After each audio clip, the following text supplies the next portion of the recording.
Let's get salty! Everyone, Zeddy here again today with a brand new video, and yeah, Blizzard did it again. Blizzard did it again! Blizzard managed to piss people off again. I don't think it's as bad as last time. I think it's also really just shown how the Hearthstone community can be really awesome. But yes, they have managed to make a weekly or a monthly or whatever style event just a frustration for a lot of people, and just something that should be a normal, cool little extra reward. Just be aggravating, or just be like, Blizzard, why? What are you doing? We're going to talk about all of that, as well as go over a shop update, which sees one new portrait. I think it's for Druid. I'm not entirely sure. It's like a squirrel or something. We'll fully preview it. And as always, if you enjoy the content on the channel, you feel like I've earned your subscription, please hit that sub button down below. Give the video a like. It helps us out a lot. So yes, this was like, I don't know what, back in March, there was an event where the first part of the event, you had to play or destroy a Joy Mancer Geppetto, basically that legendary card there. A lot of people didn't own it. Not a great way to acquire it other than dust or getting lucky in packs. Not a lot of great ways to create it, and just something frustrating for people to play, because to unlock the rest of the XP quests for the event, you have to beat this. You can't skip it. Nothing like that. And a lot of feedback was given to the team that this sucks. We don't like this. Please don't do this. And well, when we logged into Hearthstone, we saw the new event chain going for this week that has play or destroy one replicator Inator, which is this legendary. And if you look at the stats on HS Replay, not a very good card. Not something you or your opponent want to play unless you're Mark and Meeman with an OTK, which is fine and all that. It's respectful. But again, it's a legendary that you have to own, or your opponent has to own and play it. You can, by the way, match up against friends, and it works. We'll go into that in a little bit. And then the rest of the event, it's just the normal stuff. Like, they put the hardest one, the most inaccessible thing first, and it seems like, okay, maybe people will just like buy the mini set to get it, because yes, this card is included in the latest mini set, which I always recommend buying. It's the best value for gold. If you have 2,000 gold, always buy the mini set. It's always worth it. You get all those cards. Most efficient way of getting those cards is with gold, and then your packs are better going forward because of duplicate protection. You're not opening a replicator Inator as your legendary. You'll get something else, right? It's always worth it, but I don't want to say it's worth it because of this event chain, because I don't think so. However, this event is going on for 21 days. To get to the last step here, and for 4,000 points, get this skin that seems very bananas, you need 4,000 points. And per game, no matter how long or short, you get 20 XP. So it's very easy to get done, I would say, without even completing these quests. If you play a good amount, you could even, I did the old trick where you do like solo adventures, play it for 30 seconds.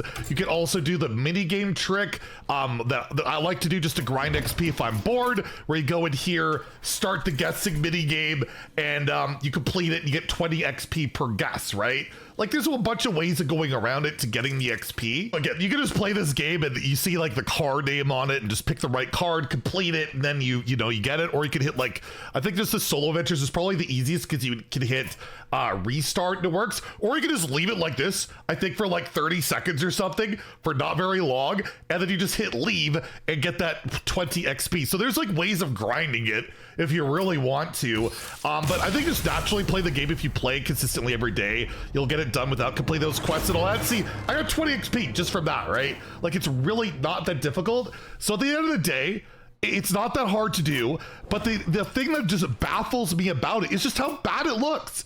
It just looks stupid. Like, why do this? What is the gain you get from putting this as your first quest? Nothing. You're gonna piss somebody off. You're gonna make somebody like me point it out that it's dumb, and there's just gonna be some people that turn off by it. Is it going to make anybody just log in like, oh man, I should buy the mini set now to get that done?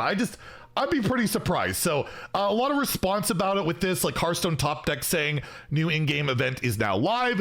And the first quest, once again, requires a legendary card. Yes, it's a mini set card, and mini sets are great value, but not everyone buys them, and I just praise them for the last event. Someone did respond with like, I mean, you don't need to own it, you can always destroy it. I wouldn't scold them for this, and the response is, I would. You can't control whether your opponent plays it or not. Maybe it'll be easy over the first day or two. Others are playing it for this quest. After a week, this card sees no meta play at all. I haven't seen it a single time since launch. It's just unnecessary. That's my keyword. Like, it's just like an unnecessary legendary stupidity in it. And he said, as I said in the first tweet, it's better than last time when it required Geppetto, but I still hate to see a legendary card requirement literally on the first quest in the event. So the Hearthstone subreddit reacted the way he would with, you know, bro, no shot. They did this again, starting the chain with the playing a legendary minion that most people don't have. I kind of argue that a lot of people will have it, right? Most people buy the mini set, to be fair, because again, it's the best value. But the coolest thing about this is what I love about our community is someone said here, if anyone here needs help,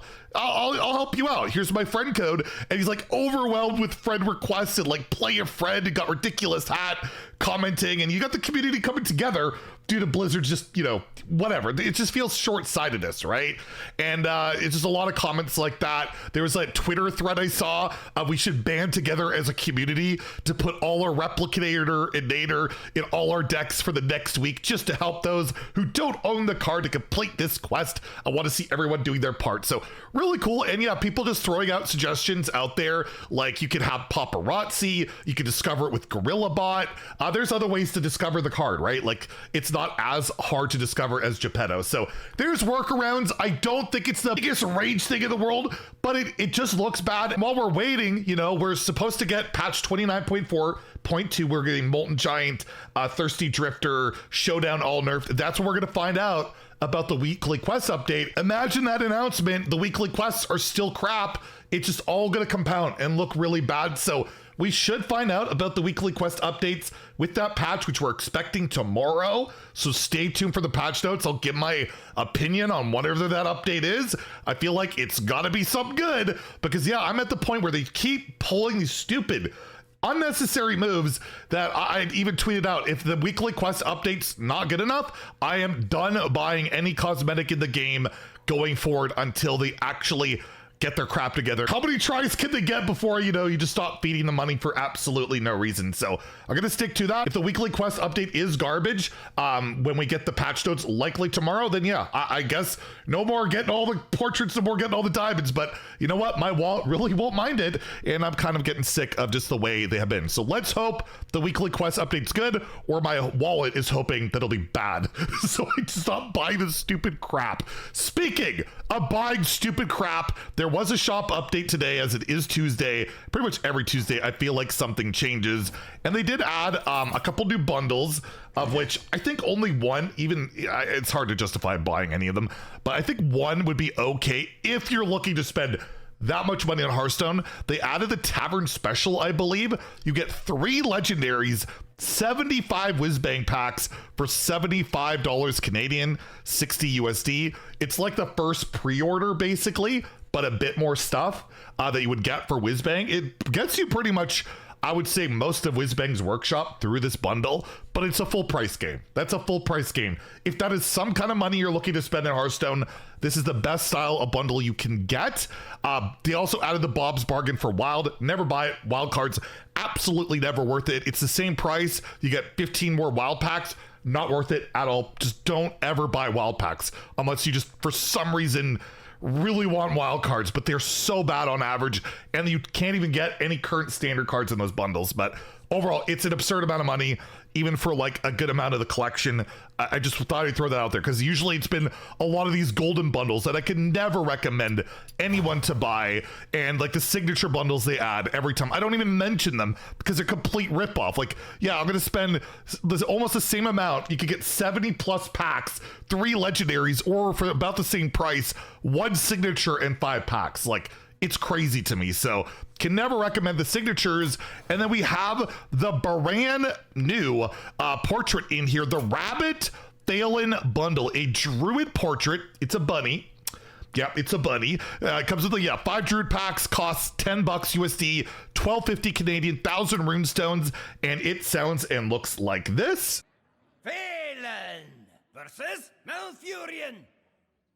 I must protect the wild. Let's hop to it. Salutations. You are truly unrivaled. Much appreciated. Impossible. That got hairy. I'll run circles around you. Eat my dust. I am terribly sorry. I shall stand down. So if you want some bunny or hares or rabbits or whatever you want to call it in your life, you can get this Druid portrait. And I think there's one returning portrait. I think it's this one, the House of Rituals Gul'dan. Pretty cool one. Comes for like 1,000 gold, 750 USD, 875 Canadian. Available in the shop right now. I believe it's a returning portrait. Pretty sure these were already there. So there you go. Just Blizzard stupidity. Let me know what you think about it in the comments down below. Again, I don't think it's as bad, but it just sure feels like they're saying, what can we get away with? Like, just stop. What's the point? What's the benefit? I don't see it. Anyways, tune in tomorrow, probably a later video, as we are expecting those patch notes and the patch likely on Thursday. And if you enjoyed the video, please like and subscribe. Have a great day and stay salty, my friends.